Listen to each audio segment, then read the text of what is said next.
Hi friends, welcome to சமையல் ready. இன்றைக்கி நம்ம சமையலில் சுவையான கொத்தமல்லி துவையல் எப்படி பண்ணுறதுன்னு பார்க்க போகிறோம். வீடியோக்குள்ளே போகிறதுக்கு முன்னாடி நம்ம சேனலை சப்ஸ்கிரைப் பண்ணிக்கோங்க. அப்படியே பக்கத்தில் இருக்கிற பெல் பட்டனை ப்ரெஸ் பண்ணிக்கோங்க. நான் போடக்கூடிய ஒவ்வொரு வீடியோவும் உடனடியாக உங்களை வந்து சேரும். சரி, வாங்க வீடியோக்குள்ளே போவோம்.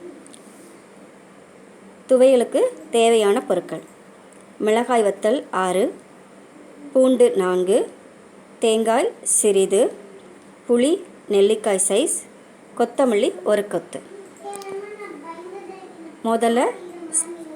முதல்ல ஸ்டவ்வில் கடாயை வச்சுட்டு அதில் கொஞ்சம் நல்லெண்ணெயை ஊற்றி எண்ணெய் சூடான பிறகு மிளகாய் வத்தலை கருஞ்சிவப்பாக வர வரைக்கும் தாளித்துட்டு தனியாக எடுத்து வைத்துடணும். அதுக்கடுத்து நறுக்கி கழுவி வச்ச கொத்தமல்லி தழையை கடாயில் போட்டு நல்லா வதக்குங்க. நல்லா வதங்கி வர வரைக்கும் நல்லா வதக்குங்க. இப்போ நல்லா வதங்கிடுச்சு. அடுத்து மிக்சியில்